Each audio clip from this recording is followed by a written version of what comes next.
Welcome to section 7.3. In this section, we're going to talk about how do we add and subtract rational expressions. And we're going to start with ones that have common denominators. And then the majority of this section is going to be practicing finding least common denominators, because you're going to need to do that to be able to do section 7.4. Which is adding and subtracting when they have uncommon denominators. So very important that we spend a lot of time practicing finding least common denominators. So let's start talking about when they have a common denominator. All right, so if they have a common denominator, these are going to go very quickly. You're going to keep that denominator, and then you're either going to add or subtract the numerators as given in the problem. So a very straightforward process. All right, so if we look at this first example, notice that they both have the same denominator of 3y. So we are going to keep the 3y denominator, and then we are going to add our numerators. And 8x plus x is 9x. So there is my fraction. Make sure that when you're finished, you always double check to see if it can be simplified. And I see that 9 is 3 times 3. So that means I have a factor of 3 that I can divide out, and I am left with 3x over y. So definitely make sure that you simplify any fractions that you are left with.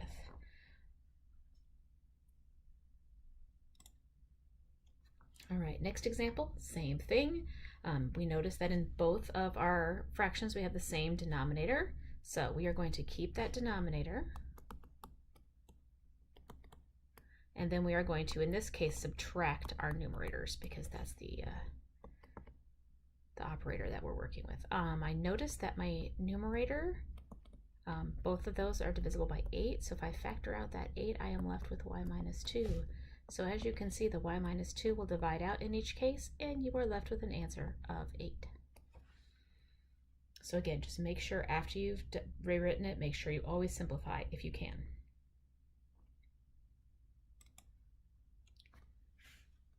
Another example, you might want to pause and try this one on your own. Probably ready for that. All right, but as I see, 2p plus 7 is my common denominator, so I'm going to keep that. And I'm going to add my numerators in this case. All right, so I've got some like terms in my numerator, so I'm going to do 4p plus 3p is 7p, and then negative 3 plus 8 is positive 5. And we cannot factor anything in this case, so that would be my final answer, as I cannot simplify that fraction.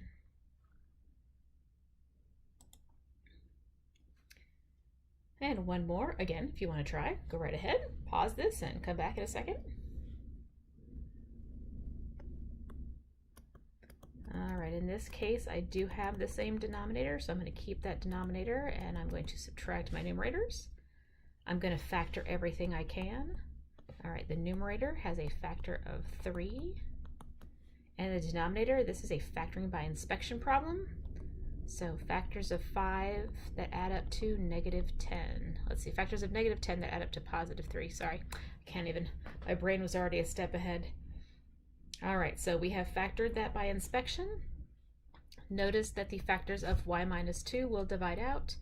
And my final answer is 3 over y plus 5.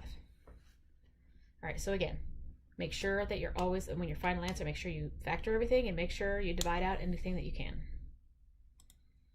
All right, so now we can talk about finding the least common denominator. This is really what we need to be able to do in order to do the problems in section 7.4. So very important that you spend a little time thinking about common denominators. All right, so if you do not have a common denominator in your adding or subtracting problem, you must find a common denominator. Notice we didn't have to do that in multiplying and dividing, only when you are adding or subtracting. So adding or subtracting, you have to have a common denominator, very important. So in order to do this, we have to find the least common denominator of the two denominators that exist in our problem. So we're going to focus just on that, just on finding the least common denominator, nothing else for the rest of this section. All right, so we're going to start with some numbers and then kind of work our way up. So 9 and 15 are the two numbers that we're looking at. Now, there are several ways to do this. There's no right or wrong way. 9 is 3 times 3, and 15 is 3 times 5. I always like to factor each number down to its prime factorization. And then I'm going to look at what they have in common. So notice that both have a factor of 3 in common. So my LCD is going to start with whatever they have in common. They both have a factor of 3 in common. And then I'm going to follow that, multiplying by any factors that are left over. So there's another factor of 3 left over. There's another factor of 5 left over.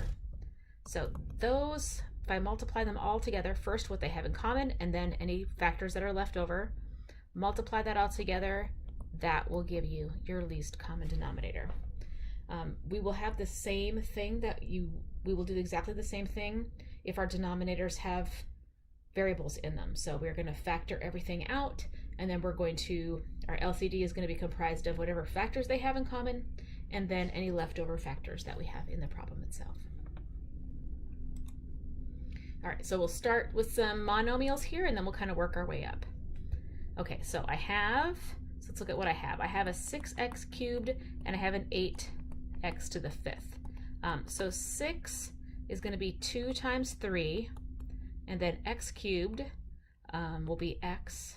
Now, we talked about this, finding the LCD back in chapter 6. Again, notice we just take the common, the lowest exponent, so that's x cubed, and then there's no other x's to worry about. And this 8 is 2 times 4. And 4 you could write as 2 times 2, but I know that I already see that 2 is in common, so I'm going to kind of cheat a little bit and not break down that 4. And then this x to the 5th can be broken down in x cubed times x squared. So I can already see what they have in common, right? They both have that LCD of 2, that common factor. They also have a common factor of x cubed. So I know my LCD is going to have 2x cubed, right? Okay, and then we're going to write down anything they have left over. So left over, I see a factor of 3, I see a factor of 4, and I see a factor of x squared. So 3 times 4 times x squared. All right, so that tells me that I've got 2 times 3 times 4, that's 6 times 4, which is 24. And then x cubed times x squared is x to the 5th. So there is my LCD. Notice I started with what they had in common, right? Their common factors, their greatest common factor, multiplied by any of the leftovers. And that will give me my least common denominator. All right, so now let's amp it up a little bit. All right, so now we've got a monomial and a binomial. Okay, so this is 2 times 3 times y. All right, and then this over here, I can factor out the 4, right? They both have a factor of 4, so that's y plus 3. And I know 4 I can break down as 2 times 2. All right, so for our LCD, we are going to start with whatever they have in common. So notice the only thing that they both have in common is a factor of 2. And then we're going to multiply that by anything that's left over. So we've got a 3y that's left over here. And then here we have the 2 times y plus 3.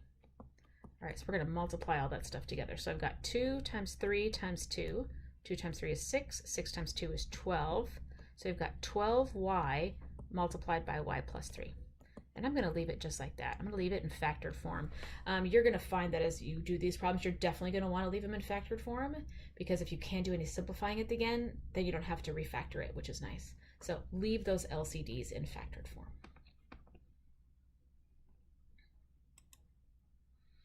All right, another example. Okay, so this one, both of our denominators are trinomials that can be factored by inspection. So this one is going to be x plus 1 times x plus 3, right? And this one is going to be x plus 3 times x plus 7. All right, so we have factored both of our denominators. All right, we're going to look at what they both have in common. So notice that they both have an x plus 3 in common. So that's going to go first. And then we're going to multiply that by anything that's left over. So we have a factor of x plus 1 that's left over, and we have a factor of x plus 7 that is left over. So there is my least common denominator. Again, do not multiply that out. Leave it written factored like that.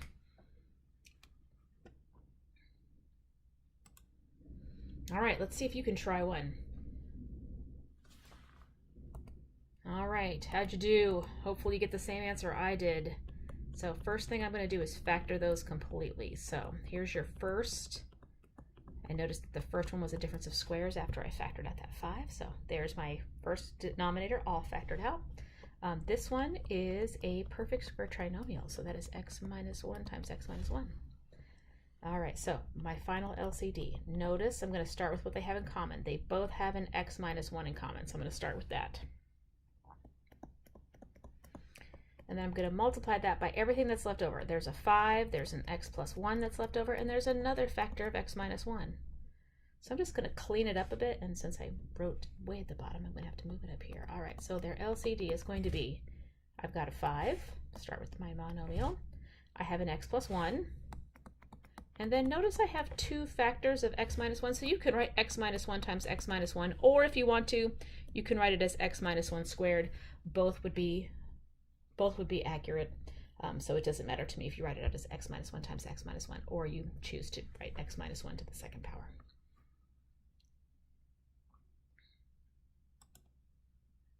All right, again, this one. Now, this is that little trick we talked about in an earlier section. Notice this has the right numbers, but they're in the wrong order. So this fraction, I'm going to write an equivalent fraction. This is -1 times x minus 3.